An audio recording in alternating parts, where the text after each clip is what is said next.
Christine Edgar at the Farmington Libraries. Today I'm going to do a maker activity with some paint.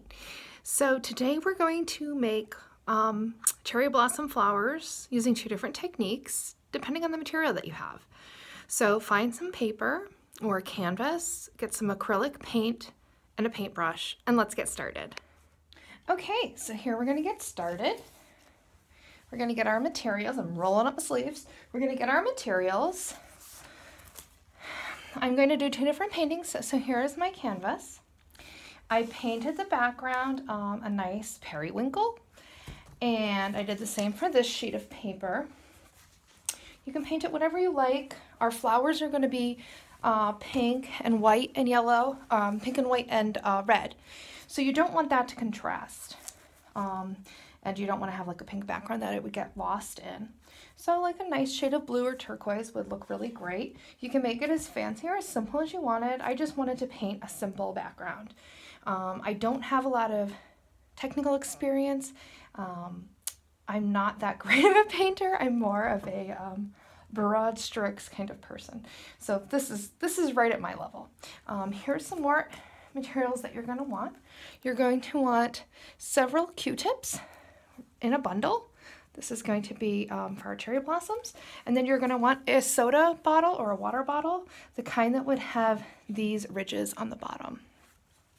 Okay, so go ahead and paint your canvas and get that all dried. I tend to use a blow dryer just to speed it up. So I have some brown paint. I did not have brown paint, so what I had to do was I mixed black and orange together and added a little bit of white. You gotta get creative with the materials you have. And then I used some red and I mixed in a lot of white to make a nice shade of pink.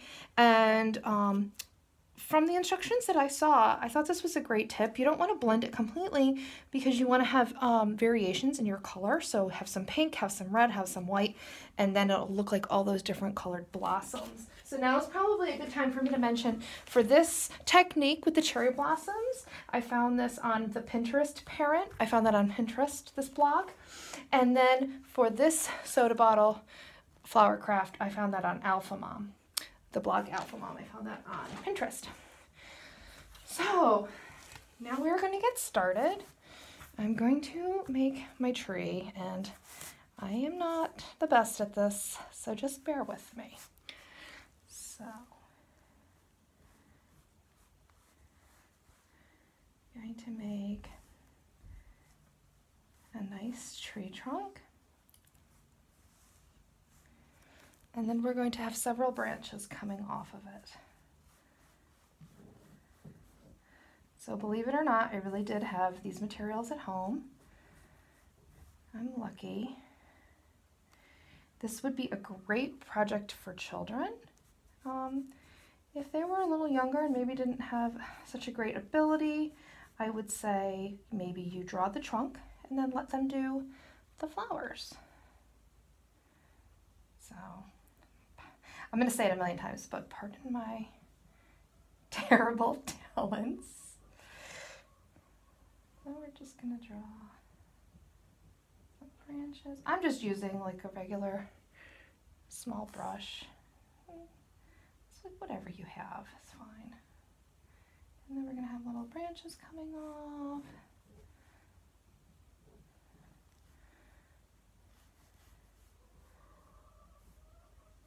Hear that noise, it's my chickens.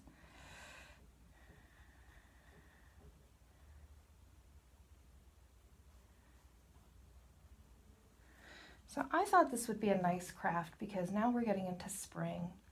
We're going to see a lot of things blooming.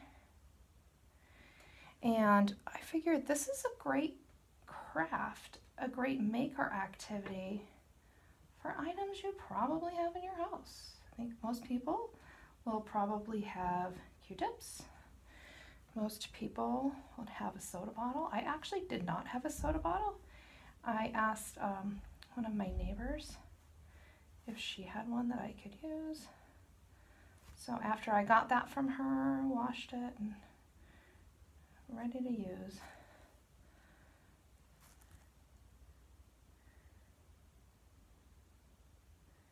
I'm just drawing all my little branches.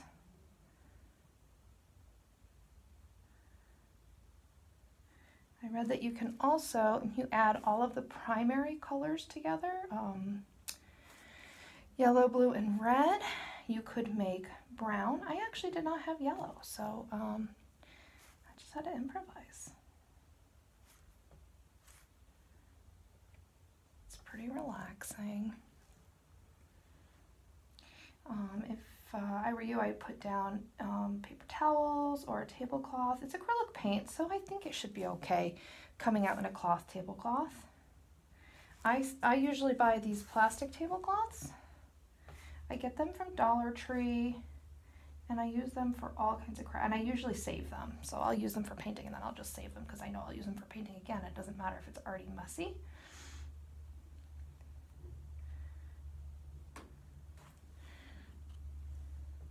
So it's really good. Usually you can get 2 for $1. I save them after children's birthday parties. And that way you're prepared for your crafts. So I'm actually pretty pleased with how this is looking.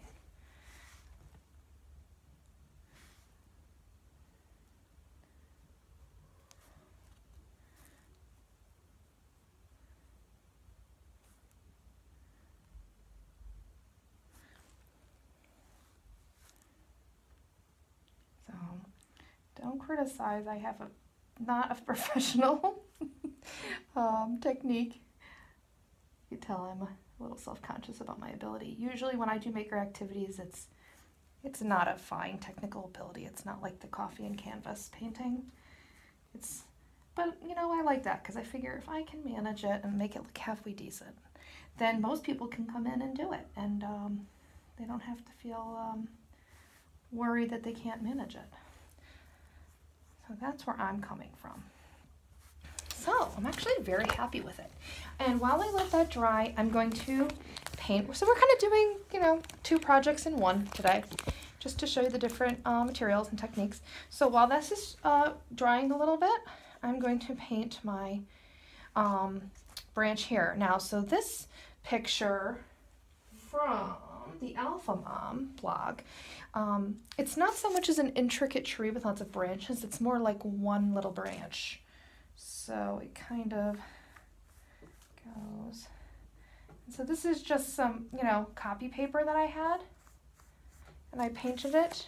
If you have children that are doing this, they could color it marker. They could paint the branches with marker.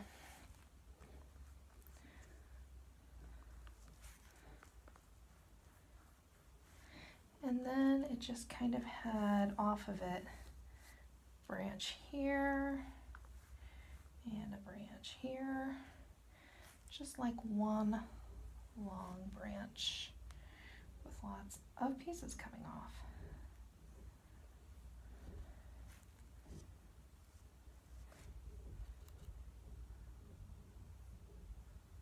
So this one is very simple. Okay, so I'm gonna pause for a minute and get out my hairdryer and dry off these trees. Okay, we're all dry and ready to start again. So the first one I'm gonna do is the one from the Alpha Mom, because I think it'll be the easiest and the quickest. So we're just going to, if you can see this, just dab it in here. And then I'm gonna dab it right there. Comes out really cute.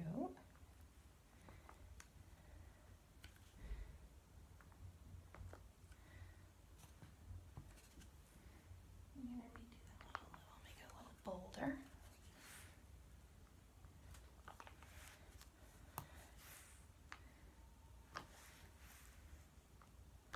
Oh, that's really cute. So that'd be really great for little kids, an activity for you to do together, or just something for you to do to relax and enjoy yourself. I love the colors. So now we're gonna start with our Q-tips. So, oh, it's hard to say how many I have here, maybe 30. It doesn't really matter. As much as you want. You could make one big bundle and one little bundle. So I'm gonna get started. I'm just gonna start dabbing. If you can see, I'm just gonna start dabbing and getting them all covered. Get a little of everything.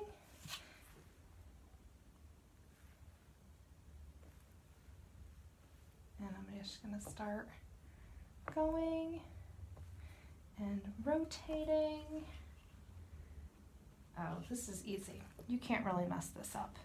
It's kind of however you like it. And then you just keep going.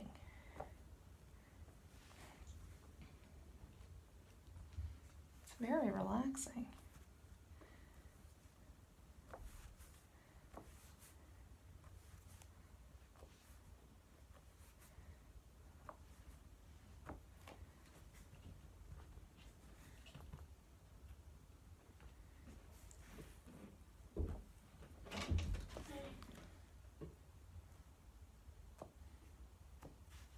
So I'm really liking this, and I'm glad I took the time to dry my canvas, because we're gonna do, we're gonna do the branches, but we're also kind of gonna go over the tree trunk too. So I'm just kind of dotting it, rotating it. As I come in here, I dot it, and then I kind of, dab it off a little. I really love this. I'm definitely going to do this again. And you can see this would be really easy for people of like any ability to do.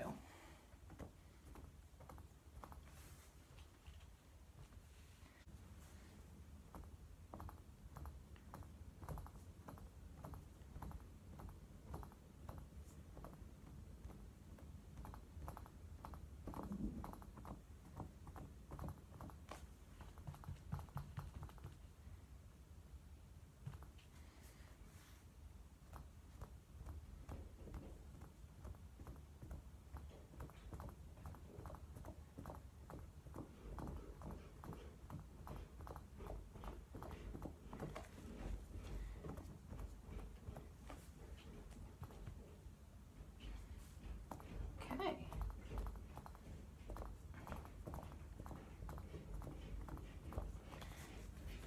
Oh, I just love this. I love that so much. So that is a really easy one. So stay tuned. I'm gonna try to get you more crafts, more maker activities like we used to do, but modified for the materials that we have at home. So stay tuned and we'll work on that. See you soon. Bye.